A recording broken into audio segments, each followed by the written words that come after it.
교통안전, 차 밖보다 차 안을 먼저 살펴야 합니다. 아휴.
완료시 전후, 좌우, 위쪽까지 5방향 개별 난방으로 따뜻하게 입체 난방난로 증정. 저 마음부시 소개하는 마음에 드는 하나로 플랜. 주택화재 손해 1억 원 한도, 일반 가재 화재 손해 5천만 원 한도, 실손 비례 보상, 화재 배상 책임 대인 사망 시 인당 1억 원, 대물 사고당 5억 원 한도, 실손 비례 보상, 자동차 사고 처리 지원금, 피해자 사망, 중상해 10대 중과실로 6주 이상 진단 시 1인당 3천만 원 한도, 실손 비례 보상, 벌금도 법원 확정 판결 금액 2천만 원 한도, 실손 비례 보상.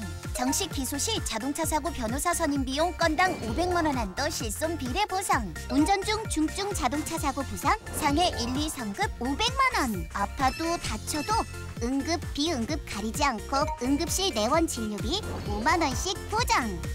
상해 1급 자가용 운전자 1급 아파트 100제곱미터 기준 20년 납 20년 만기 40세 남자 월 만원. 상담 완료 시 전후, 좌우, 위쪽까지 5방향 개별 난방으로 따뜻하게 입체 난방난로 증정. 교통사고 처리 지원금, 벌금, 자동차 사고 변호사 선임 비용은 다수 계약 시 비례 보상되고 음주, 무면허, 도주사고 시 보상에서 제외됩니다. 직업, 직무 또는 동호회 활동을 목적으로 전문 암벽 등반 등의 행위를 한 경우 상해 관련 담보, 영업용 자동차 운전 중 사고는 보장하지 않습니다. 환급금은 이미 납입한 보험료보다 적거나 없을 수 있으며 예시된 금액은 금리에 따라 변동되므로 미래의 수익을 보장하지 않습니다. 청약일로부터 30일 한도로 보험증권 수령 후 15일 이내 청약 철회가 가능하며 청약 민혹취, 약관교부, 청약서 부본 전달 및 설명 의무 불이행 시 계약 성립일로부터 3개월 이내 계약 취소가 가능합니다. 기존 보험 계약을 해지하고 다른 보험 계약을 체결 시 보험 인수 거절 또는 보험료 인상, 보장 내용이 달라질 수 있습니다. 보험 계약 체결 전에 상품 설명서 및 약관을 참조해 주시기 바랍니다. 모든 보험 상품의 경품 가격은 최대 3만 원을 초과하지 않습니다. 와우 스탁론을 만나보세요. 최저 금리, 최대 5년 이용 가능. 본인 자금 최대 400%, 한 종목 100% 투자 가능. 마이너스 통장식 대출, 증권사 신용 미수, 대환 가능. 와우 스탁론을 만나면 모두가 행복해집니다. W를 만나다. 와우 스탁론 문의 전화 1599-0050.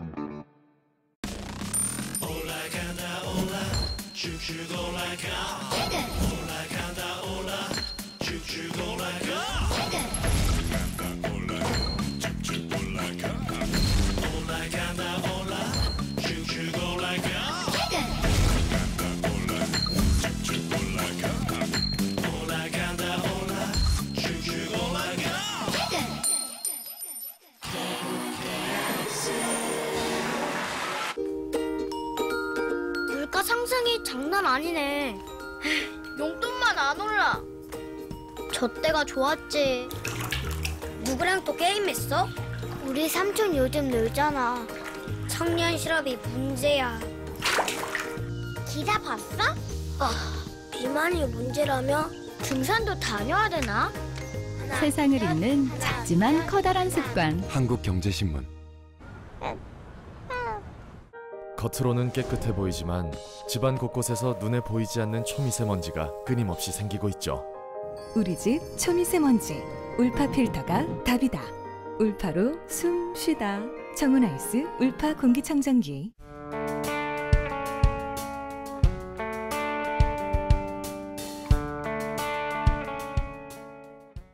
성공투자 오후 증시 시작하겠습니다. 시장이 동반 상승을 보여주고 있는데요. 시장 전략, 오후 시장 함께 하시죠.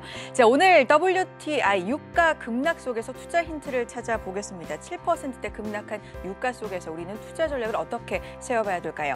자, 그리고 강한 업종과 약한 업종, 오늘은 약한 업종으로 철강주 살펴보겠습니다. 봄, 가을 성수기에도 불구하고 주가는 하락을 면치 못하고 있죠. 관련된 내용 살펴보겠습니다. AI 종목 진단은요. 하나투어, 애경산업, 메디포스트 상담 도와드립니다. 모처럼 양시장에서 외국인과 기관의 동반 매수가 들어오면서 견조한 상승을 보여주고 있습니다. 상승폭을 더욱 확대해 나가고 있는 특히 코스닥 시장이 견조한데요. 자세한 시장 내용 알아보도록 하죠. 시황센터 연결합니다. 네, 여러 이벤트를 앞둔 이번 주 첫 거래일인 오늘 흐름 좋습니다. 사실 지난 미증시 흐름이 부진해서 오늘 출발 조금은 우려하신 분들도 있을 텐데요. 하지만 아시아 증시 안에서도 우리 시장 가장 강합니다. 먼저 지수부터 체크해 보시죠. 코스피가 현재 1.1% 상승하면서 2080선 회복하고 있습니다. 그리고 코스닥도 거의 2% 가까이 오르네요. 696포인트 지나갑니다. 선물 시장도 1.3% 상승하면서 270선 근처까지 올라온 상황입니다. 수급 보실까요? 오늘 뚜렷하게 힘을 실어다주는 건 외국인입니다. 현 선물 시장에서 모두 매수로 일관하고 있는데요. 또한 기관도 코스닥 시장에서 이달 들어서 처음으로 매수 전환 시도하고 있다는 점 눈에 띕니다. 자, 그럼 개장 후 지금까지의 흐름 한번 살펴보시면요. 코스피부터 따라가 보겠습니다. 상승으로 출발한 다음에 계속 우상향하는 모습 그려주고 있습니다.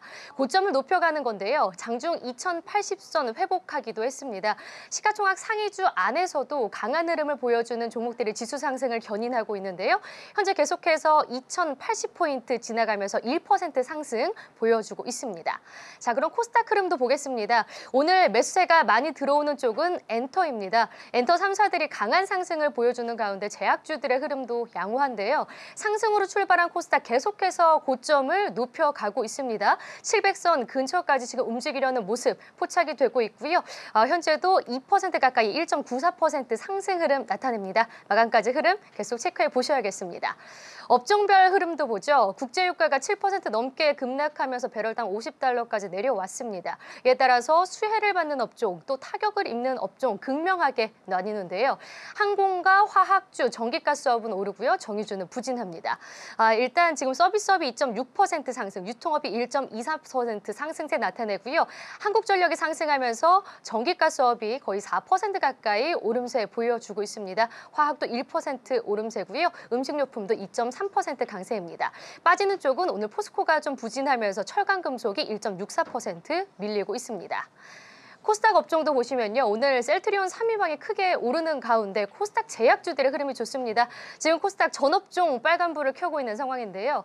일단 또 엔터주들도 연말 콘서트를 앞두고 동반해서 외국인과 기관의 매수가 많이 유입되고 있는 상황입니다. 또한 사이즈가 큰 종목들 위주로 더 강한 상승을 보이고 있는데요.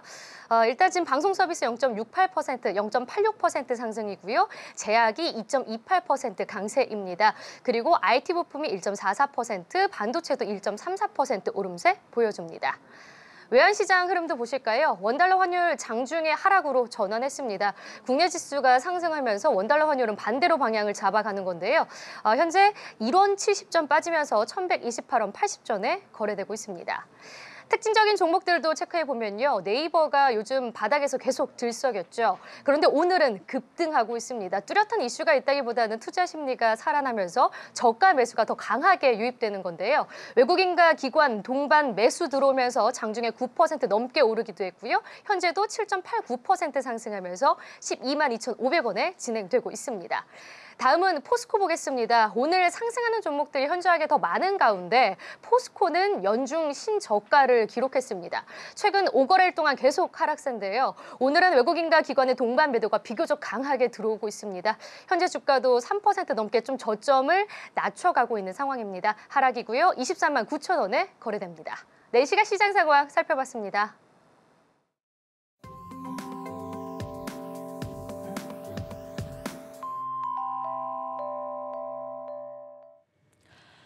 네, 성공투자 오후 증시, 오후 시장 종목 전략 함께 하시죠. 두 분 소개해드리겠습니다. 와이즈 경제연구소 차영주 소장, 와운의 박영호 파트너 함께합니다. 안녕하세요. 안녕하세요. 네, 자 오늘 글로벌 이슈인 그리고 강한 업종, 약한 업종 차례로 살펴볼 텐데요. 글로벌 이슈인 먼저 주제부터 확인해 보시죠.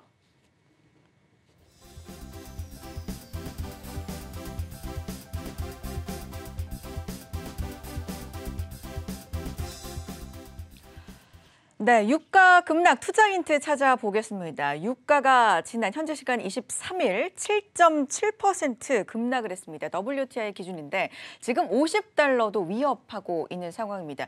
이게 한 달 반 사이에 이런 일이 벌어진 거예요. 사실 한 10월쯤인가요? 76달러를 넘어섰을 때까지만 해도 일부이지만 뭐 100달러 이야기도 나왔었는데 불과 2달도 안 돼서 50달러 선까지 지금 위협받고 있는 상황입니다. 짚어볼까요, 소장님? 예, 말씀하셨다시피 최근에 이제 유가 급락세가 굉장히 크게 벌어지고 있는 것으로 보여집니다. 7% 정도 하락한 게 엊그제도 한번 좀 그랬었고요. 네. 또 지난 그 주말에도 7%대 하락세를 나타내면서 여러분들 이제 머릿속에 상상하시듯이 폭포수 쏟아지듯이 그렇게 지금 하락세를 그렇죠. 좀 시연하고 있는 그런 모습들을 좀 나타내고 있다라고 말씀드릴 수 있겠습니다. 물론 여러 가지 요인들로서 작용하는 부분들이 있습니다만 현재로서는 가장 큰 것이 공급이 일단 과잉이다라는 그런 부분들로 해석을 하셔야 될 것 같습니다. 또한 수요 또한 감소하고 있는 그런 부분들인데요.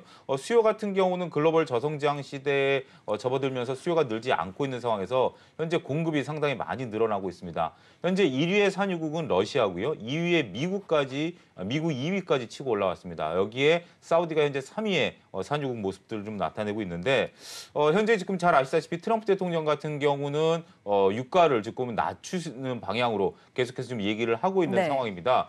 사우디와의 관계에 있어서도 사우디가 엊그제만 하더라도 감산 쪽에 오펙에서 얘기가 좀 나온 상황에서 잘 아시다시피 언론인 피살 사건이 이제 사우디에서 벌어지다 보니까 그런 부분들을 좀 덮고 넘어가는 분위기로서 사우디의 감산 움직임을 제어하는 그런 모습들까지 트럼프 대통령이 현재 지금 나서고 있다라고 좀 말씀드릴 수 있겠습니다. 네. 이러한 부분들 최근에 말씀하셨다시피 50달러가 위협을 받다 보니까 아무래도 관련주들의 움직임 국내에서 상당히 크게 움직이고 있다라고 좀 말씀드릴 수 있겠습니다. 오늘 같은 경우 물론 많은 종목들이 올라오고 있습니다만 단연 눈에 띄는 것은 항공주다라고 말씀드릴 수 있겠고요. 그렇죠. 두 번째는 화학주가 이제 올라가는 모습들 여실히 지금 보여주고 있는 그런 상황입니다. 항공주 내에서도 좀 종목별로 수정이 짚어주시겠습니까? TA홀딩스가 굉장히 눈에 띄거든요, 지금. 오늘 TA홀딩스, TA항공, 그다음에 이와 연관된 예림당까지 상당히 강한 모습들 좀 보여주고 있고요. 아무래도 대형 항공사들, 대한항공이라든지 아시아나항공 같은 경우 오름폭이 상대적으로 좀 적습니다.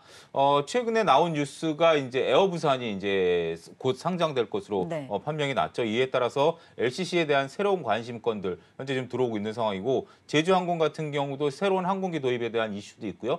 따라서 대형 항공사들이 보통 많이 오르는데 아무래도 그 그러니까 LCC 같은 경우 유가가 차지하는 비중이 오히려 상대적으로 높다 보니까 그런 부분들이 훨씬 더 가볍게 움직이는 그런 모습들이 아닌가 이렇게 말씀드릴 수 있겠습니다.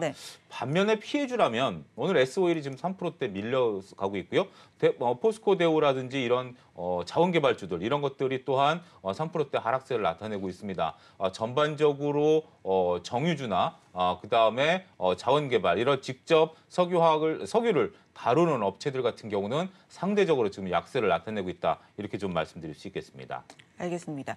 항공주는 올라가고 정유주는 내려가고 어떻게 보면 굉장히 공식에 따라 지금 움직이고 있는 그렇습니다. 거 아니겠습니까? 예. 그러면 국제 유가 흐름에 맞춰서 우리는 지금 현재 어떤 투자 전략을 세워봐야 될까요? 유가 흐름에 맞춘다면 계속 떨어진다면 항공주에 계속해서 관심을 가져봐야 되는 거고 좀 갈피 잡기 어렵습니다. 일단은 지금 유가는 하락 안정세를 차지한다라고 조금 보셔야 될 것 같습니다. 네. 현재 지금 과거만 하더라도 70달러 선이 경계선이었습니다. 이게 뭐냐면 그리디 패러티, 결국 신재생 에너지들이 단가를 맞출 수 있는 가격대가 70달러였는데 그게 지금 현재 기술이 개발되다 보니까 60달러 중반까지 내려와 있는 상황이거든요. 따라서 60달러 중반대가 이제 상승의 마지노선이 아니겠느냐라는 부분들로서 이해를 하게 된다면 60달러, 50달러 기준으로 유가가 움직일 가능성이 높습니다. 그렇게 된다면 말씀하셨다시피 정석대로 지금 움직이고 있는 부분들이 왜냐하면 바로 기업의 영업이익과 직결되는 부분이기 때문에 그러한 부분의 투자에 대해서는 현재까지 좀 다소 매력적인 포인트가 되지 않을까 좀 말씀드릴 수 있겠습니다. 한 가지만 더요. 말 그대로 제가 예. 초반에 2달 전까지만 해도 뭐 100달러 이야기도 나왔었다라는 이야기를 드렸습니다. 그때까지만 해도 그렇다면 유가 강세 수혜주로 그렇다면 정유주에 관심을 갖자. 예. 뭐 S-오일이나 SK이노베이션 많이 상승을 했었고요. 이분들 그때 관심을 갖고 들어갔던 분들은 지금 좀 고심이 깊으실 것 같거든요. 아무래도 현실적으로 말씀드리면 리스크 네. 관리가 필요한 시점이다라고 말씀드릴 수 있겠습니다. 유가가 70달러 넘어섰다라는 것은 76달러까지 간 건 일부 오버슈팅이라고 봐야 되는 상황이고요. 현재 지금 신재생 에너지가 빠르게 그 많은 부분들을 차지하고 있고 중국만 하더라도 전기차 점유율이 상당히 올라가고 있지 네. 않습니까? 그만큼 원유 수요가 줄어드는 부분이고 그렇게 된다면 현재 기술은 또 개발이 되면서 공급 과잉은 넘쳐나는 부분들이고 이런 부분들이기 때문에 정유주를 고점에서 투자하셨던 분들은 리스크 관리가 필요한 시점이 아닌가 좀 말씀드릴 수 있겠습니다. 알겠습니다. 자, 유가 급락과 관련한 투자 힌트 알아보고 있습니다. 박영호 파트너님의 의견도 듣고 싶습니다. 어떻게 보세요? 네, 유가는 뭐 지금 단기간으로 기술적 반등은 좀 가능할 거예요. 그다음 낙폭이 너무나 커서 반등은 네. 가능하겠지만은 최근 들어서 우리가 좀 한 가지 또 눈여겨봐줘야 될 게 뭐냐면 미국의 셰일 석유 생산 네. 관련입니다. 지금 미국의 굴착 장비 수가 계속 지금 증가를 하고 있고요. 그리고 또 미국의 원유 재고가 늘어나고 있는데 예전에만 해도 셰일 석유의 그 원가 포인트를 60불대로 잡았는데 지금은 기술 개발이 되면서 50불대에서 45불대까지 내려왔다라고 하거든요. 네. 만약에 유가가 70불대를 유지한다면은 이 사람들의 마진폭이 굉장히 커지기 때문에 아마 셰일 석유의 생산량이 급증할 거다라는 것도 유가의 그 상승을 좀 제한하는 부분이 아닐까라고 생각이 듭니다. 그래서 단기적으로 급락을 해서 기술적 반등은 충분히 나올 수 있는 구간이다라지만 아직도 추세적으로 이전처럼 70불, 100불 가기에는 전반적으로 봐서는 좀 부족하지 않을까라고 보는 게 좋을 것 같네요. 알겠습니다. 자, 유가 급락과 관련된 투자 힌트 알아봤습니다. 자, 이번에는요. 미국 증시 하락을 주도하고 있는 기술주, 그중에서도 애플에 대해서 좀 알아보도록 하겠습니다. 국내 관련주들도 많기 때문에 이 부분을 좀 집중적으로 알아볼 필요가 있을 것 같은데 국내에서도 이달 초에 애플의 신제품 3종이 출시가 됐습니다. 근데 뭐 인기가 예전만 못하다 이런 이야기들 나오고 있고요. 애플 좀 분석해 볼까요, 시장님? 예, 말씀하셨다시피 현재 지금 애플의 하락세가 좀 상당히 많이 지속되고 있습니다. 한 달여 사이에 한 20%가 넘게 지금 하락세를 나타내고 있고 지난 주말 미국 증시도 애플이 주도한 기술주들이 전반적으로 시장을 좀 하락시킨 그런 요인이다라고 말씀드릴 수 있겠습니다. 일단 두 가지 요인인데요. 첫 번째는 아무래도 무역 전쟁의 여파를 애플이 현재 비껴나가기는 어렵다라는 부분들. 애플은 공식적으로 트럼프 행정부에 지금 반발하고 있는 그런 모습들이고 신제품 판매가 상당히 지금 난항을 겪고 있다라는 부분들이 상당히 어려움을 겪고 있다라는 부분들입니다. 뭐 한 2주 전인가요? 알려졌다시피 신제품 10R에 대해서 네. 판매를 조금 감소시킨다 그런 부분들이 있었죠. 현재 지금 뭐 단순하게 봤을 땐 10S가 있고요, 10R이 있습니다. 10S 같은 경우는 고가폰이고요, 10R 같은 경우는 보급형입니다. 네. 그런데 애플 입장에서는 10S에 집중을 하고 10R을 조금 판매를 중지시킨다 이런 부분들을 본다라면 중저가 휴대폰 시장에 있어서의 점유율 높이는 부분들 이런 부분들을 포기했다 이렇게 좀 말씀드릴 수 있겠습니다. 중저가 휴대폰이 많이 팔리는 쪽이 아무래도 중국을 필두로 한 동남아 부분인데요. 이쪽 부분에 있어서 점유율 상당히 마녀층이 있다 하더라도 나타내기 어렵다라는 부분들인데요.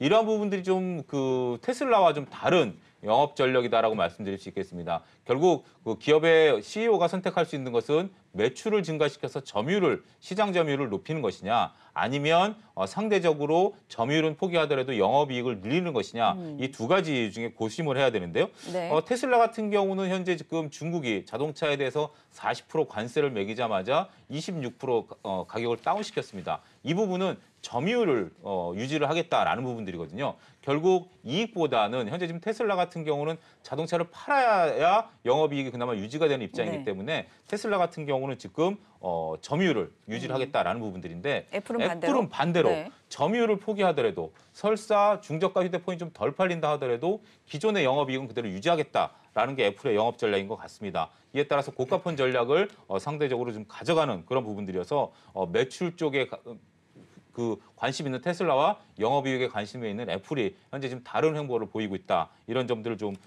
말씀을 좀 드려야 되는데요. 오늘 같은 경우 일단 어찌 됐던 전반적인 지수의 상승을 통해서 대표적인 애플의 관련주라고 할 수 있는 LG노텍이 3%대 강한 반등을 좀 시현하고 있습니다. 네. 여타 다른 관련주들도 화면을 보시는 것처럼 상당히 지금 전체적으로 상승 흐름들을 좀 타고 있는데요. 이러한 흐름들은 최근에 약세를 보이다가 오늘부터 강세를 좀 보이는 이런 부분들이다라고 말씀드릴 수 있겠습니다. 이에 따라서 현재 지금 애플이 어찌 됐던 판매량은 좀 감소하고 있지만 영업이익을 유지하겠다라는 전략으로 나가게 된다면 국내 부품사에 미치는 영향도 그렇게 달갑지만은 않겠다라는 부분들도 한편 이해하셔야 될 것 같습니다. 따라서 반등 구간에 쫓아가는 그런 전략보다는 일단은 반등 시에는 다소 관망하는 것이 필요하지 않을까 이런 의견도 좀 말씀드리도록 하겠습니다. 오늘 국내 부품 관련주들 반등을 해주고 있지만 그동안의 낙폭이 워낙 컸기 때문에 저가 매수세, 지수 상승에 따른 저가 매수세로 봐야 하고 당분간 좀 보수적인 관점으로 접근을 해봐야 된다라는 말씀이십니다. 아이폰을 두고 최근에 애플의 신제품을 두고 혁신은 없고 값은 비싸다라는 평가가 이어지고 있는 상황입니다. 그런데 이걸 애플에만 국한시켜서 볼 게 아니라 전반적으로 삼성도 그렇고요, LG전자도 그렇고 프리미엄 스마트폰 시장이 이제 더 이상은 성장할 수 없는 게 아니냐라는 의문도 나오고 있는 상황이거든요. 그렇다면 그 다음 먹거리로 가봐야 되지 않겠습니까? 어떻게 보세요? 다음 먹거리라고 한다면 지금 현재 이제 플렉서블 그렇죠. 휴대폰에 대한 기대감들이 많이 상존해 있으실 것으로 보여집니다. 그런데 한번 여기서 우리가 냉정하게 고심을 해봐야 될 것들이 최근에 휴대폰이 더 이상 혁신이 되지 않는 게 우리가 휴대폰이 기억을 좀 더듬어 보면 휴대폰이 한참 혁신의 아이콘이었고 시장에서 각광을 받을 때가 아이폰 한 3 정도, 그다음에 갤럭시 3, 2, 3 정도였을 때에 주위에 누군가 휴대폰을 바꾸면 새로운 휴대폰을 바꿨다라는 것들이 눈에 이제 들어왔었죠. 그러면서 나도 바꿔야지라는 부분들인데 지금은 어느 휴대폰을 들고 다니는지 아무도 신경 쓰지 않습니다. 근데 여기서 플렉서블 휴대폰, 이렇게 접는 휴대폰 이런 것들이 나온다 하더라도 가격 저항력이 좀 생기지 않을까 개인적인 의견을 좀 말씀드리고 싶어요. 지금 현재 나오는 게 100만 원대 중반에서 200만 원대까지 나오고 있기 때문에 휴대폰이란 게 현재 2년마다 교체 주기가 도래하는데 웬만한 지금 현재 그 소득 수준 상태에서 200만 원 가까운 휴대폰을 아무리 혁신이다 하더라도 네. 과연 소형성, 그러니까 효용성과 가격 면의 메리트를 봤을 때 과연 대중화될 수 있겠느냐. 일부 얼리 어답터들이라든지 아니면 필요해서 이렇게 화면이 좀 넓은 것이 필요한 일부 소비자들에게는 혜택이 되겠습니다만 대중화되는 데는 조금 무리가 있지 않을까라는 점도 한번 고민해봐야 되는 시점이 아닌가 말씀드릴 수 있겠습니다. 박영호 파트너님의 의견도 듣고 싶은데요. 플렉서블 관련된 이야기 하고 있습니다. 시장에 심리적으로 볼 때 기대감은 좀 많이 올라와 있는 상황인 것 같은데 주가 흐름은 그렇게 못 따라가고 있거든요. 어떻게 봐야 할까요?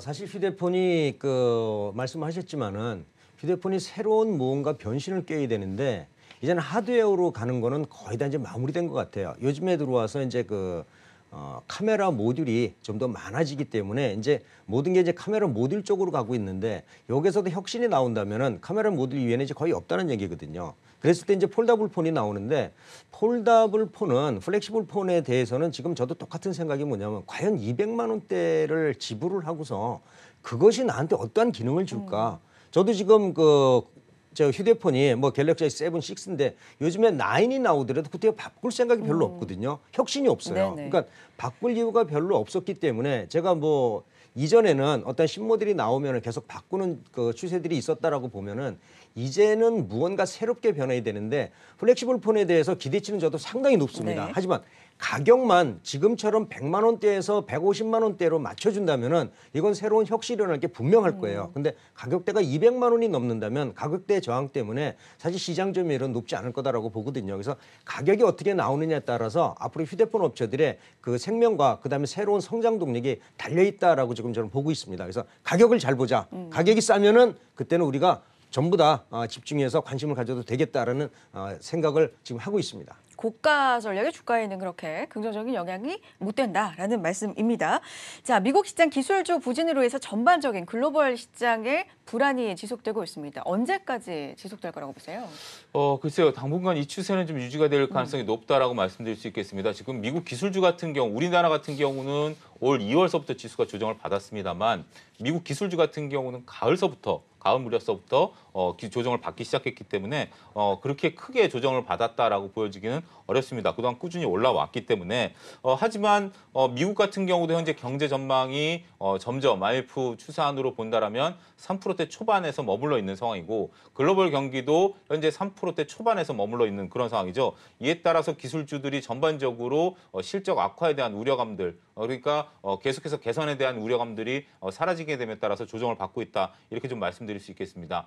또한 과거에 주도지었던 애플이 꺾인 상황에서 지금 현재 뭐 넷플릭스도 조정을 받고 있고 페이스북도 조정을 받고 있고 어떠한 기술주들, 어떠한 산업이 먼저 성장하느냐라는 부분들이 상당히 좀 부재한 부분들이다. 이에 따라서 현재 지금 미국 주식에 직접 투자하시는 분들도 지금 요즘 굉장히 많이 늘어나고 있는 추세인데요. 그럼에도 불구하고 기술주 일부 또 애널리스트 입장에서는 저점 매수 관점의 접근도 지금 얘기가 나오고 있는 것 같습니다. 하지만 우리나라 지금 지수가 1년여 가까이 조정을 받고 있는 그런 부분들을 감안하게 된다라면 미국 기술주에 대한 변동성 확대에 대해서도 충분히 대비를 해야 되지 않을까 좀 말씀드릴 수 있겠습니다. 알겠습니다. 자, 글로벌 이슈인 함께 하고 계시고요. 마지막으로 우리 증시에 영향을 미칠 만한 글로벌 변수 하나 더 짚어볼까요? 어떤 게 있을까요? 최근에 지금 그 전기차 글로벌 시장에 있어서 판매량 여전히 오래된 이슈이긴 합니다만 굉장히 많이 늘어나 있다라는 부분들입니다. 오늘 같은 경우도 이와 관련돼서 삼성 SDI나 LG화학을 필두로 해서 전기차 관련주들의 상승폭이 상당폭 이루어지고 있는 부분들인데요. 중기적 추세에 있어서 이런 판매량들이 늘어나고 있는데 최근에 근데 전기차 중에서 대장주들이 좀 쉬어가는 모습들을 좀 보여줬습니다. 중소형주들은 올라가는데 최근에 근데 자료를 하나 찾아보니까 대형주들 그러니까 삼성 SDI나 LG화학 같은 경우 대표적으로 시장의 물량은 늘었지만 점유율이 줄어들었어요. 이런 부분들을 중국 로컬 업체들이 치고 올라오는 그런 부분들입니다. 10위권 안에 중국 업체가 5개가 들어가 있고요. LG화학과 SDI 같은 경우 여전히 10위권 안에 들어 있습니다만 점유율이 줄어들고 있다는 점, 이런 점을 감안하면 전기차 시장 커져가고 있지만 현재 중국 업체들의 발호로 인해서 우리나라 업체의 설 자리들이 조금 입지가 줄어들었다라는 점 감안해서 투자 전략을 다시 한번 수립해야 되지 않을까 좀 말씀드릴 수 있겠습니다. 그래서 사야 됩니까? 어떻게 관망을 해봐야 됩니까? 중소형주들에 대해서는 오히려 그 매수 관점의 접근 유효하다라고 말씀드릴 수 있겠고요. 대형주에 대해서는 현재 지금 주가가 말을 해주고 있는 상황이죠. 지지부진한 모습들이기 때문에 적극적인 트레이딩 관점의 접근은 아직은 좀 어렵다. 이렇게 좀 말씀드릴 수 있겠습니다. 전기차 관련돼서는 중소형주에 한해서 접근이 좀 유효해 보인다. 박영호 대표님, 박영호 파트너님의 의견도 들어보도록 하죠. 전기차 어떻습니까? 저는 큰 쪽으로 가자 그러고 싶은데요. 큰 쪽으로 반대로. 네. 저는 전기차는 2019년도에 지난번부터 말씀드렸지만은 2019년도부터는 디젤차가 거의 생산이 안 될 거고요. 이제 전기차 하이브리드가 이제 많이 나올 텐데 이거는 배터리 수요의 혁명을 가지고 올 거예요. 이전에 있던 배터리보다는 새로운 신규 시장이 그만큼 형성이 된다라는 거고요. 중국도 이전보다도 주행 거리가 길지 않으면은 보조금을 지급을 안 하는 거거든요. 그랬을 때 중국도 역시 그 인산철 배터리보다는 역시 NCM 배터리 계열을 사용을 해줘야 되는데 NCM 배터리에서는 그래도 전 세계에서 1등, 2등, 3등을 하는 나라 중에 우리가 다 포함되어 있다는 것이거든요. 그래서 지금 배터리는 단기적으로 지금 중소형주들 같은 경우에는 주로 이제 그 양극활 물질 이쪽으로 2차 전지 그쪽으로 많은데 그거는 앞으로도 경쟁력이 조금 더 심화될 거다라고 보고 있지만은 사실 배터리 사업은 장치 산업이기 때문에 감히 누가 함부로 들어오기가 어렵다라는 점을 감안해 볼 때 아무래도 2019년도에는 SDI나 LG화학이나 SK이노베이션 이런 쪽의 실적들과 그다음에 그 주문량이 많이 늘어날 것 같아서 저는 작은 것보다는 좀 큰 것 쪽으로 보는 것도 좋지 않겠느냐 이렇게 생각을 합니다. 알겠습니다. 의견 들어봤고요. 자, 계속해서 강한 업종, 약한 업종으로 이어가겠습니다.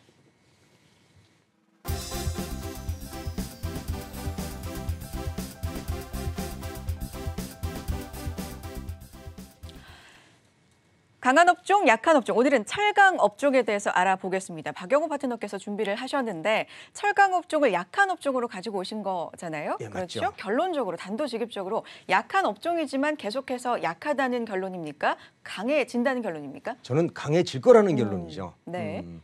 제가 이제 철강 업종을 사실 10월 달까지만 해도 굉장히 긍정적으로 봤습니다. 철강 가격이 지속적으로 오르고 중국의 1대1로 사업이 좀 증가하면서 전 세계적으로 그 철강 품귀 현상이 일어나기 시작을 했기 때문에 철강 업종에 대해서 기대치를 좀 가지고 있어야 되겠다라고 생각을 했었는데 주가는 생각보다도 좀 어려웠었어요. 근데 9월 달, 10월 달 정도 철강 업종이 좀 바닥에서 반등을 하다가 최근 들어서 급락을 했거든요. 네. 급락한 이유가 있습니다.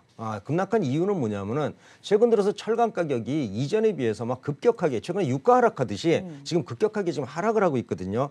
제가 준비한 그 차트가 있는데 철강 가격 하락 요인을 한번 살펴볼게요. 네. 열간 아별 코일이 사실 이제 보면은 우리 그 철강의 원자재라고 보셔도 될 거예요. 저걸 가지고서 판재도 만들고 뭐 여러 가지들도 만드는데 네. 지금 최근에 보면 11월 달에 들어서는 이전에 약 그 4개월 동안 상승했던 폭을 완전히 한 15일 만에 2주 만에 다 지금 하락을 했거든요. 이러다 보니까 철강주들이 제품 가격이 하락을 하면서 약세를 보였는데 네. 사실 이것뿐만이 아니라 판재 가격도 한번 보겠습니다. 냉간 그 아변 판재도 보면은 이전에 그 11월 말까지는 10월 말까지는 지속적으로 오르는 듯하다가 올해 들어와서 지금 최저가를 보이고 있거든요. 이 영향이 이제 중국 영향이다 아니면 미중 무역 분쟁 영향이다라고 보지만 일단 가격이 하락한 거는 업체한테 좀 불리하다라고 보는데 최근에 강했던 후판마저도 지금 좋지가 않습니다. 후판 가격도 보면은 역시 올해 들어서도 그 지속적으로 하락을 하고 있는데 지난번에 최근에. 제가 그 네. 중공업 얘기를 하면서 네. 후판 가격이 좀 올라서 문제다라고 했을 정도로 후판 가격이 좋았었거든요. 지금 굉장히 많이 하락을 하고 있습니다. 사실 이 중에서도 하나의 제가 기대를 보고 있었던 게 철강 그 철근 가격이거든요. 철근 가격은 다른 종목들이 다른 그 철강제들이 가격이 하락하는 구간에서도 사실 어느 정도 버티고 있었기 때문에 현대제철에 대한 기대치가 좀 남아 있지 않을까. 지금 보면은 11월 초까지만 해도 지금 그 철근 가격은 강세를 보였다가 이번에 하락을 같이 동반 하락을 했는데 지금 이렇게 철강 가격들이 급락을 했다고 해서 철강업체들이 문을 닫거나 이런 건 아니거든요. 네네. 수요가 있고 그다음에 철강 가격이 올라서 지속적으로 그 주가들이 탄력이 있고 수익성이 좋아질 수가 있었는데 지금은 그렇지 않다라는 거죠. 근데 지금 이렇게 철강 업체들이 지금 주가들이 그 철강 가격들이 하락을 하고 주가도 하락을 하는데 우리가 여기서 매도를 해야 될까 매수를 해야 될까 이걸 한번 살펴봐 줘야 될 것 같아요. 네. 그래서 제가 이제 그 회사들의 그 실적이나 그다음에 그 우리가 얘기한 PER이나 그다음에 그 자산 가치나 한번 분석을 해봤는데 여러분들이 보시면 아시겠지만 상당한 지금 저평가 구간입니다. 회사가 부도가 나는 것도 아닌데 지금 그 종목별 가치 비교 그 포인트를 한번 좀 보이시면 좋겠는데요. 네. 포스코 같은 경우에는 PER이 6.3 정도 되고요. 현대제철은 8 정도 되고 PBR은 0.4, 0.3, 0.4 뭐 전반적으로 회사들이 자산 가치 대비 정말로 현저하게 굉장히 나쁘거든요. 이 얘기는 자산 가치가 저 정도 나쁘다는 얘기는 부도날 회사 아니면은 사실 이 정도 자산 가치를 기록할 수가 없는 거죠.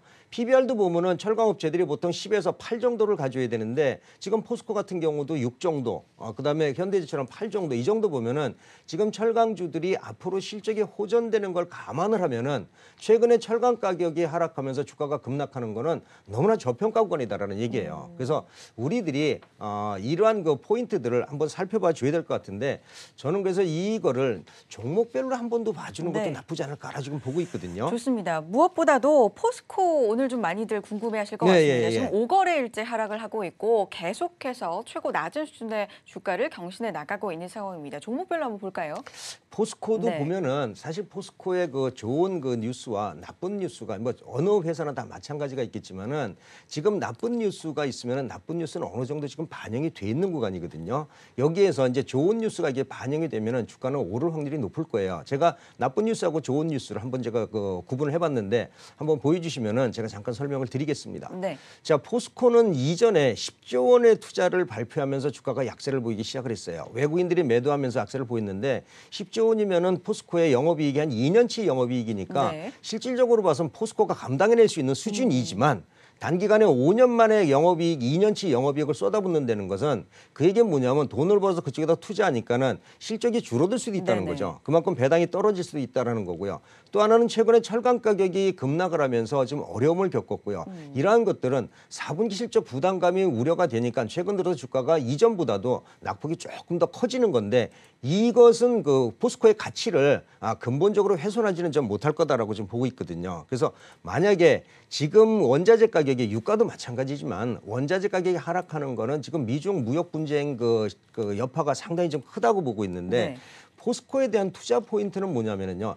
여태까지 악재는 주가에 거의 다 반영이 됐다라고 이제 보시면 좋을 것 같고요. 그래서 포스코가 4분기 실적에 대한 부담감은 아직 남아 있습니다만은 추가적으로 하락한다면은 우리가 분할 매수 관점도 한번 봐줘야 되는데 포인트가 뭐냐면은 일단은 미국과 중국과 무역 분쟁이 어느 정도 해소가 된다라면은 그때는 포스코 뭐 이 업종뿐만이 아니라 다른 업종도 다 마찬가지죠. 이럴 때 접근을 하면 좋을 것 같다라는 건데 차트도 한번 살펴보겠습니다. 차트를 보시면은 최근 들어서 기관이 그래도 어느 정도 주가를 좀 방어를 해줬었거든요. 기관이 어느 정도 주가를 방어를 해줬었는데 그 보면은 최근 들어서 그 기관이 매수에서 매도세로 움직이면서 주가가 좀 약세를 보여주고 있는 거죠. 그래서 오늘도 약 그 3% 정도의 지금 하락세를 보여주고 있는데 최근 들어서 하락 구간의 거래량이 많아지고 있는 거 보이시죠?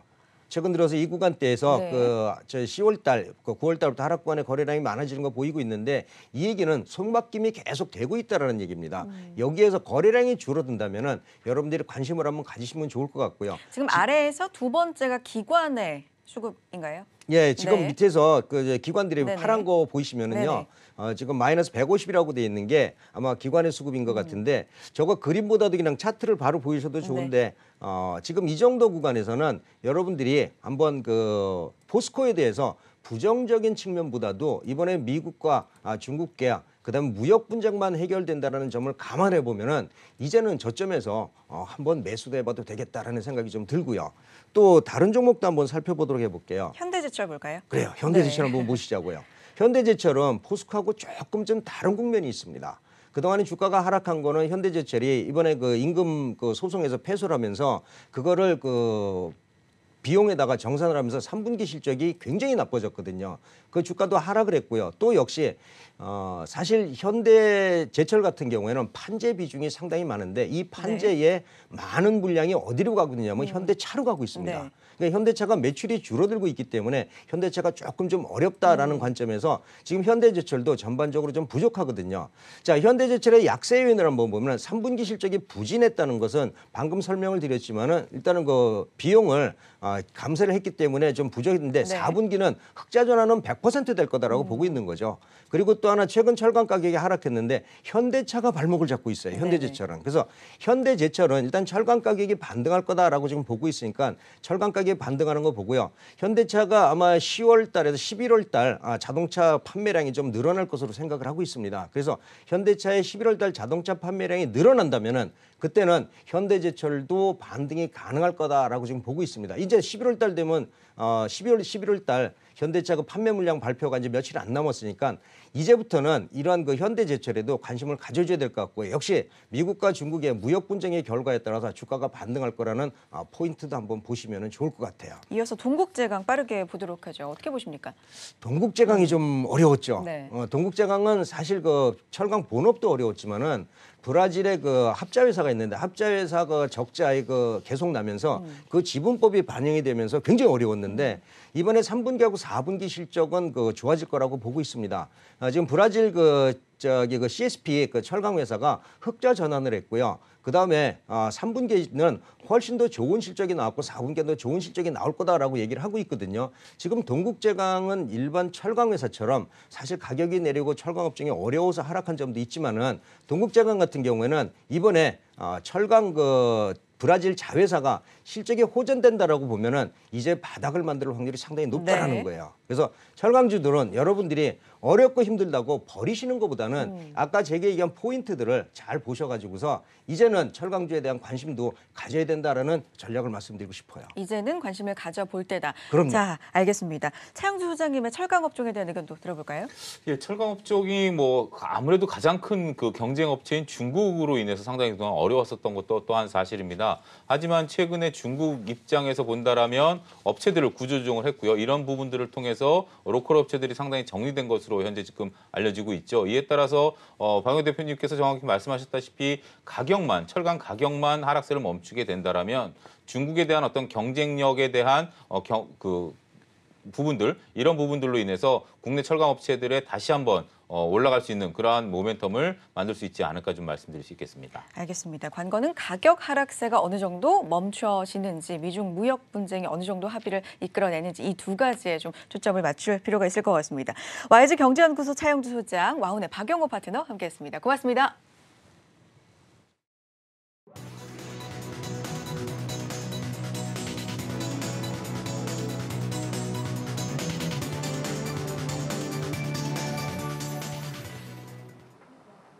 이 시각 투자뉴스입니다.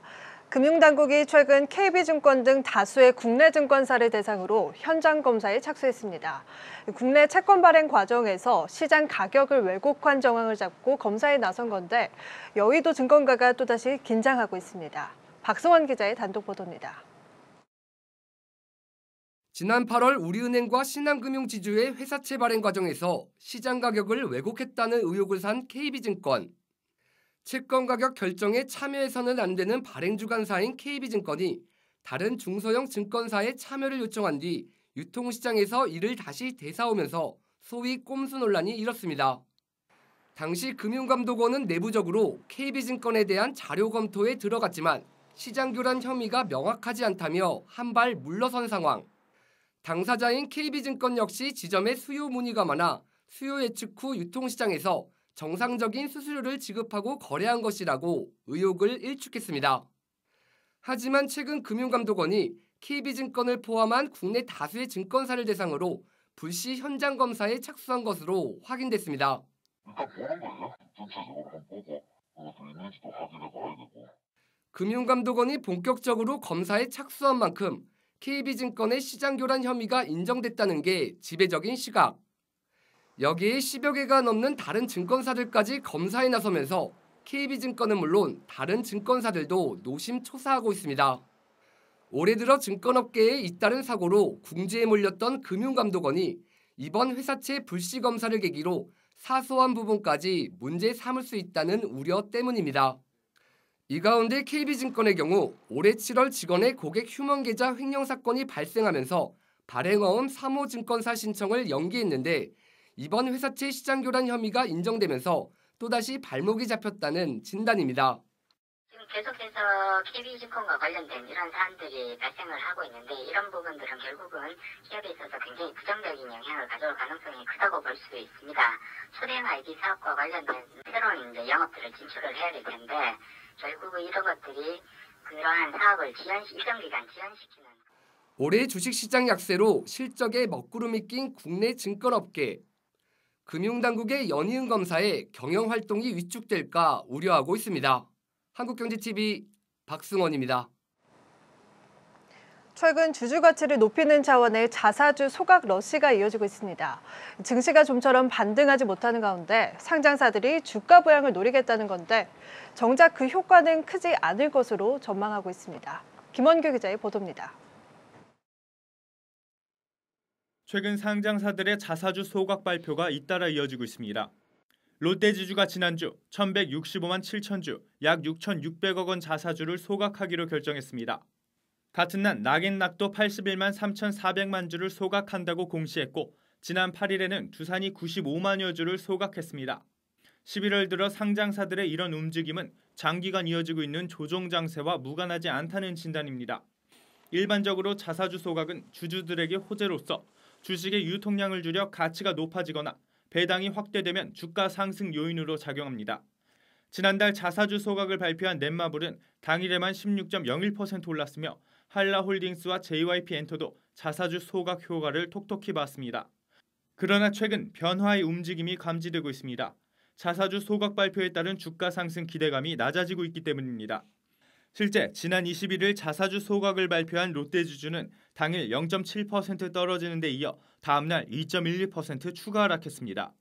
두산도 장 마감 후 공시한 다음날 0.41% 빠졌으며 락앤락도 소폭 상승하는 데 그쳤습니다. 이 행위하고 비교를 해봤을 때 사실은 자사주의 매입이나 소각 같은 거는 보유하고 있는 자사주를 매도해서 자금을 다시 마련해가지고 그걸로 배당을 지급하거나 아니면 내가 투자 활동에 쓸 수도 있는 거잖아요. 그 현상을 이렇게 바라보고 있으면 이게 결국은 우리가 자꾸 이제 성장성이 줄어드는 경제로 가고 있구나라는 걸 시사하는 것이기도 하죠. 자사주 소각 후 기업 성장을 위한 투자가 뒷받침되지 않는다면 주가 상승 효과를 기대하기 어렵다는 설명입니다.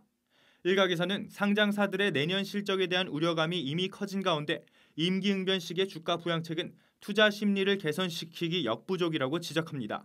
한국경제TV 김원규입니다. 중국발 규제와 실적 부진 등의 영향으로 지지부진하던 게임 업체들의 주가가 반등 기회를 노리고 있습니다. 연말 성수기를 맞아 미뤄졌던 신작들이 대거 출시되는 것은 물론 맥이 끊겼던 기업 공개까지 이어지면서 투자 심리가 호전되고 있기 때문인데요.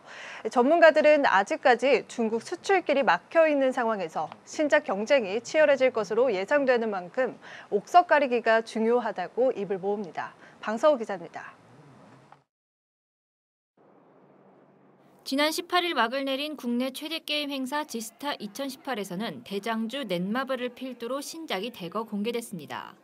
지스타에서 선보인 게임 중 다수가 이르면 연말부터 출시될 예정인 만큼 신작 가뭄에 시달리던 게임주를 향한 투자 심리도 회복될 것이라는 기대가 큽니다. 실제로 금융투자업계에서는 게임업체 대부분의 내년도 실적이 올해보다 호전될 것으로 내다봤습니다. 기대작 블레이드 앤 소울 레볼루션 등 다양한 신작 출시를 앞둔 넷마블의 내년 매출액과 영업이익은 2조 7,467억 원, 5,689억 원으로 올해보다 각각 31%, 105% 성장할 전망이며 적자에 허덕이던 게임빌과 조이시티 모두 흑자 전환이 점쳐집니다. 카카오 게임즈가 상장 계획을 철회하면서 위축됐던 게임사들의 IPO가 줄줄이 예정돼 있는 점도 호재로 꼽힙니다. 모바일 RPG 킹스레이드가 흥행하며 제2의 펄어비스라 불리는 베스파가 다음 달 초 상장 예정이며 일본 게임 회사 SNK 역시 NH투자증권을 대표 주관사로 상장을 준비 중입니다. 이 밖에 지난달 신작 모바일 게임 창세기 전 안타리아의 전쟁을 내놓은 엔드림, 배틀그라운드 개발사인 블루홀, 미투온의 자회사 미투젠, W게임즈 자회사 D8 게임즈 등도 코스닥 상장을 준비하는 것으로 알려졌습니다. 시장 방향성보다는 명확하게 개별 종목의 모멘텀, 게임주의 이벤트들이 풍부하고 이런 부분들이 지금 게임주 주가로 연결이 잘 반영이 되고 있는 지금의 시점이기 때문에 이런 신작 게임에 대한 이슈들은 앞으로도 좀 체크를 하면서 준비할 필요가 있어 보이고요. 다만 전문가들은 최대 게임 시장인 중국에서의 판호 발급이 아직 재개되지 않은 상황에서 다가올 신작 사이클은 게임 업체들에게 기회인 동시에 리스크가 될 수 있다고 말합니다. 대작 게임 출시 일정이 집중되면서 경쟁 심화에 따른 양극화가 우려되기 때문입니다. 때문에 콘솔이나 VR, AR 등 신규 플랫폼으로 매출처를 다변화하고 중국 외에도 해외 매출 비중이 높은 업체들 위주로 선별해 투자할 것을 조언합니다. 특히 콘솔 게임 시장의 경우 글로벌 게임 시장에서 스마트폰에 이어 매출 비중이 높고 북미와 유럽의 경우 콘솔 게임이 전체 게임 시장의 절반을 차지합니다. 국내 게임사 중에서는 넷마블과 NC소프트를 비롯한 대형사 외에도 펄어비스와 베스파 등 중소형 게임사 역시 신작 개발 시 콘솔 버전을 고려해 기획하거나 기존 게임을 콘솔에 구현하고 있습니다. 한국경제TV 방서우입니다. 한국거래소는 오늘 국내 자산총액 상위 10개 그룹이 주가 하락 등으로 인해 올해 시가총액이 19.2% 감소했다고 밝혔습니다. 이에 따라 지난 23일 기준 10대 그룹이 전체 시장에서 차지하는 비중도 51.3%를 기록해 지난해 대비 1.6%포인트 낮아졌습니다. 네, 지금까지 이 시각 투자뉴스였습니다.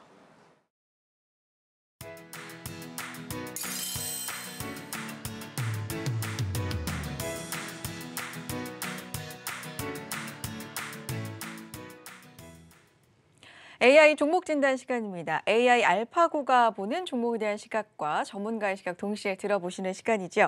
자, AI 알파고의 연결 김민희 캐스터가 준비하고 있습니다. 먼저 AI 알파고의 진단 결과 점수가 가장 높은 5개 종목 먼저 정리해 보겠습니다.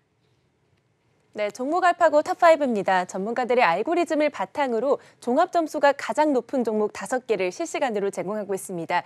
오늘 장에서는 엔터 종목들이 많이 올라와 있습니다. SM이 1위를 나타내고 있는데요. 오늘 장에서도 수급이 좋고 또 향후 수급에 대한 전망 또한 높은 점수를 기록하고 있습니다. 2위는 증권주 메리츠 종금증권이 올라와 있습니다. 시장이 오랜만에 반등하면서 그중에서 메리츠 종금증권이 현재 관심권에 올라와 있습니다.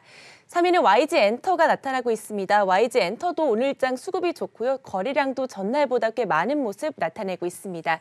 4위는 삼성출판사가 올라와 있습니다. 전날보다 거의 4배 높은 거래량 속에 오름폭 이어가고 있고요. 현재도 상승 지속형으로 꼽히고 있습니다. 마지막으로 5위는 대림산업이 올라와 있습니다. 대림산업 꾸준하게 우상향 흐름 이어가고 있고요. 오늘 장에서 현재 1%대 소폭의 오름폭 이어가고 있는 상황입니다. 종목 알파고 탑5 정리해드렸습니다. 네, 자 이제 본격적인 종목 상담 들어가 보겠습니다. 첫 번째 종목 하나투어부터 살펴보도록 하죠. 오늘 0.98% 상승입니다. 72,000원대 기록을 하고 있는데요. 신청해 주신 시청자께서는 8만 원이 매수 가격, 비중은 20% 가지고 계십니다. 자, 하나투어에 대한 AI 알파고의 진단 먼저 들어보겠습니다. 네, 첫 번째 종목 하나투어가 올라와 있습니다. 강보한 마감이 예상되고 있습니다. 전체적으로 매수 강도가 더 높은 편입니다. 한 가지를 제외하고는 모두 빨간불 강하게 기록하고 있습니다. 미래 주가로 보는 적정 주가는 76,000원 선에 책정이 돼 있습니다. 지지선은 57,000원 선이고요. 현재로서는 주가의 반등 가능성까지 나타나고 있습니다. 코스피 시장에서의 종목 순위 157위를 나타내고 있습니다. 가치랑 차트 점수가 75점으로 가장 높은 점수를 나타내고 있고요. 양은 블록으로 보는 앞으로의 예상 수급입니다. 외국인 기관의 추가적인 매도 가능성 25% 소폭 나타나고 있습니다.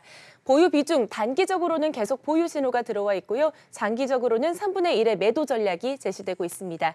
일주일 뒤 주가는 보합 수준이 예상되고 있습니다. 마지막으로 보는 실시간 수급 분석입니다. 녹색선 외국인 수급 꾸준하게 매수 이어가고 있고요. 기관 수급 파란 선이 꾸준하게 매도 흐름을 지속하고 있습니다. 2시 20분대를 기준으로는 매수 신호가 발생했고 현재도 매수 구간 유지하고 있습니다. 종목 알파고에서는 3분의 1의 매도 전략을 제시하고 있습니다. 3분의 1의 매도 전략을 제시하고 있는 AI 알파고. 그렇다면 전문가의 의견은 어떤지 들어보도록 하겠습니다. 주식창 송재호 고수 전화 연결되어 있는데요. 안녕하십니까? 네, 안녕하세요. 네, 자, 첫 번째 종목 하나투어입니다. 장 초반에 비해서는 상승 탄력이 많이 둔화되고 있는 모습인데요. 어떤 전략 필요할까요? 네, 이번 주 한중 항공 실무회의가 개최될 예정에 있는데요. 내년 이제 베이징 신공항이 개항된 점에서 이어질 연말 연초 이제 항공회담 성사 가능성이 커진 상황입니다. 베이징 서울 간 우수권 확대로 단체 관광객 유입 시 중국 관련주 호재가 될 걸로 보이는데요. 현재 중국 입국자는 내년 3분기부터 해서 평균적으로 한 20% 정도 성장세를 보일 전망입니다. 기술거로 인해서 출국자도 성장세가 이어질 걸 보이는데요. 하나투어에는 패키지 소구출 객수가 빠르게 증가했다는 점에서 2018년 하반기는 역성장하겠지만 내년 3분기부터 해서 이익 성장이 기대가 되고 있습니다. 내년 1분기부터 예약률의 개선이 주가 상승 이끌 걸로 보이고 있는데다 비수기에서 성수기로 전환되는 내년 1월부터 3월부터 해서 일본 여행 수요가 증가수로 이어질 걸로 예상됩니다.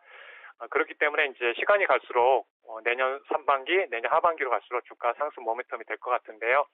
추가적인 모멘텀을 찾는다면 내년 3분기 인천공항 입국장에 이제 중견 면세점 사업 선정이 있는데 하나투어가 이제 어떤 선정될 가능성이 커 보이는 상황입니다. 현재 기술적으로 보시면 최근 이제 121선 74,000원 부근에 저항을 받고 있습니다. 돌파 흐름을 보인다면 중기적 관점에서 95,000원을 도달 시에 매도 관점을 의견을 드리고요. 만약 돌파 실패한다면 이제 하단 지지선 67,000원을 보시되 이탈하면 리스크 관리를 하셨으면 좋겠습니다. 알겠습니다. 하나투어 목표 가격은 95,000원, 손절 가격 67,000원 제시를 해주셨습니다. 오늘 1% 가까운 상승 유지하고 있는 하나투어였습니다. 자, 두 번째 종목 가보도록 하죠. 애경산업 살펴보겠습니다. 애경산업 1.79% 현재 상승 유지하고 있습니다. 51,000원대 기록하고 있는데요. AI 알파고의 진단 들어보겠습니다. 네, 두 번째 종목 애경산업입니다. 오늘 시장에서 상승 마감이 예상되고 있습니다. 거래량을 제외하고는 모두 매수 강도가 더 강한 상황입니다. 전날에 아직은 미치지 못하는 수준을 나타내고 있습니다. 미래주가로 보는 적정 주가 64,000원 선이고요. 지지선은 48,000원 선에 제시가 되고 있습니다. 코스피 시장에서의 종목 순위 231을 나타내고 있습니다. 가치 점수가 80점으로 가장 높은 점수를 나타내고 있고요. 수급과 차트가 65점으로 비교적 아쉬운 점수 기록하고 있습니다. 외국인 기관의 추가 매수 가능성 25%, 현재 빨강 블록 1개가 발생해 있는 상황입니다. 보유 비중으로 봤을 때 단기적으로는 계속 보유 신호가 들어와 있고요. 장기적으로는 3분의 1의 매도 전략 제시되고 있습니다. 코스쇼 주간 예측으로 보는 일주일 뒤 주가입니다. 0.73% 소폭의 하락이 예상되고 있습니다. 마지막으로 실시간 수급 분석까지 살펴보도록 하겠습니다. 녹색선 외국인 수급은 큰 변동성은 집계되지 않고 있습니다. 파란선 기관 수급이 조금은 매수가 줄어들고 있는데요. 다만 오전부터의 매수 신호 꾸준하게 이어가고 있습니다. 현재도 매수 구간 유지하고 있고요. 종목 알파고에서는 3분의 1의 매도 전략 제시하고 있습니다. 네, 송재호 교수의 의견도 들어보도록 하죠. 두 번째 종목 애경산업입니다. 3거래일 만에 반등을 해주고 있습니다. 4분기 호실적 기대감이 모아지고 있는 상황입니다. 교수님의 의견 어떠신가요? 네, 최근에 이제 어느 정도 올랐기 때문에 이제 보유 의견을 드렸습니다. 네, 말씀하신 대로 애경산업 4분기 실적은 이제 3분기에 이연되었던 중국 강궁제 관련 물량이 반영되면서 사상 최대의 실적이 예상되는데요. 강궁제를 통해 보듯이 입점된 모든 매수물에서 카테고리 1위를 차지했습니다. T몰이 선정하는 거래 지수에서 비비크림 카테고리 내 30% 이상 점유율을 차지하며 압도적 인기를 보여준 만큼 중국 내 견고한 화장품 인기를 실감하게 됩니다. 내년에는 이제 온라인 외에도 이제 현재 300개 정도인 현지 오프라인 헬스케어 뷰티 판매점 입점수를 600개로 확대해 나갈 걸로 보이고 있고요. 일본 홈쇼핑 그리고 이제 동남아 지역 진출을 다변화하기 때문에 앞으로 성장세는 이제 지속적으로 이어질 걸로 보입니다. 대응 전략을 말씀드리면 이제 저항대가 6만 원 부근에 형성돼 있기 때문에 1차 목표가로 이제 설정하시되 추세 지지 하단 가격대는 이제 47,000원이기 때문에 리스크 관리로 정하시고 대응하셨으면 좋겠습니다. 이상입니다. 네, 애경산업에 대해서 목표 가격 6만 원, 손절 가격은 47,000원 제시를 해주셨습니다. 자, 마지막 종목 메디포스트 살펴보겠습니다. 오늘 2%대 반등을 해주고 있는 종목입니다. 81,800원 현재 가격 기록을 하고 있습니다. AI 알파고의 진단 들어볼까요? 네, 마지막 종목 메디포스트입니다. 오늘장 강보한 마감이 예상되고 있습니다. 거래량을 제외하고는 역시 대부분이 매수 강도를 빨간불 강하게 켜내고 있습니다. 5가지가 빨간불 켜내고 있고요. 코스닥 시장에서의 종목 순위는 333위를 나타내고 있습니다. 가치 점수가 가장 낮고요. 차트가 75점으로 가장 높은 점수 나타내고 있습니다. 외국인 기관의 추가 매수 가능성 50%로 집계가 되고 있습니다. 빨간 블록 2개가 발생해 있고요. 보유 비중으로 봤을 때 단기로는 계속 보유 신호가 들어와 있습니다. 장기로는 3분의 1의 매도 전략이 제시되고 있고요. 코스쇼 주간 예측으로 보는 일주일 뒤 주가 2%대의 상승이 예상되고 있습니다. 마지막으로 실시간 수급 분석까지 확인해 보도록 하겠습니다. 파란선 기관 수급이 매도가 계속 집계되고 있습니다. 녹색선 외국인은 꾸준하게 매수 우위를 이어가고 있는데요. 1시 39분을 기준으로 매수 신호가 발생해 있습니다. 현재도 그 매수 구간 유지하고 있고요. 종목 알파고에서는 3분의 1의 매도 전략 제시하고 있습니다. 네, 전문가의 의견 메디포스트에 대해서 들어보겠습니다. 최근에 약세를 지속하다가 반등해주는 흐름을 보이고 있고요. 외국인 매수세도 눈에 띕니다. 어떤 전략 필요합니까? 네, 최근 이제 바이오 관련해서 이제 악재가 있었는데 그런 부분에 이제 어느 정도 불확실성이 해소돼가는 과정이기 때문에 매수 의견을 드렸습니다. 제약바이오는 내년 1월 초 이제 JP모건 헬스케어 컨퍼런스가 있고 또 1분기 이제 글로벌 신약 임상 결과가 예정돼 있기 때문에 미중 정상회담 이벤트 이후에 주목받을 가능성이 커 보이는데요. 줄기세포 치료제 대표 기업인 이제 메디포스트도 이제 임상 관련 재료가 있는 기업입니다. 주요 파이프라인으로는 이제 퇴행성 관절염 치료제 카티스템이 있습니다. 현재 이제 미국 1, 2상이 이제 종료된 이후에 다음 임상이 이제 진행될 걸로 보이는데요. 일본에서 이제 임상 3상으로 바로 진입하기 때문에 관련 소식은 이제 주가 상승 모멘텀으로 될 것 같습니다. 그래서 또 이제 새로운 파이프라인으로는 이제 미국 FDA 희귀 의약품 지정을 받은 이제 누모스템이 있고요. 한국 임상 2상이 진행되고 있고 또 미국의 1, 2상 임상 종료서 보고가 준비 중에 있습니다. 그리고 이제 알츠하이머 관련해서 한국 임상과 또 미국 임상이 준비되어 있기 때문에 이런 부분은 나중에 추후에 중요한 모멘텀이 될 것 같고요. 대응 전략을 말씀드리면 단기 초안 가격대가 이제 9만 원대에 있습니다. 비중 조절하시면서 대응하시되 만약 중기적 관점에서 돌파 흐름이 나온다면은 11만 원 선까지 보시고 대응하셨으면 좋겠고요. 리스크 관련 최근에 이제 저점이 7만 2천 원을 보시고 대응하셨으면 좋겠습니다. 네, 이상입니다. 네, 마지막 메디포스트는 목표 가격 11만 원, 손절 가격은 7만 2천 원을 제시해 주셨습니다. 자, 오늘 이렇게 세 종목 살펴봤습니다. 하나투어, 애경산업, 메디포스트였고요. 주식장 송지호 고수와 함께했습니다. 고맙습니다. 네, 감사합니다. 성공투자 오후 증시 1부 여기까지입니다. 잠시 후 2부가 이어집니다. 많은 시청 부탁드립니다.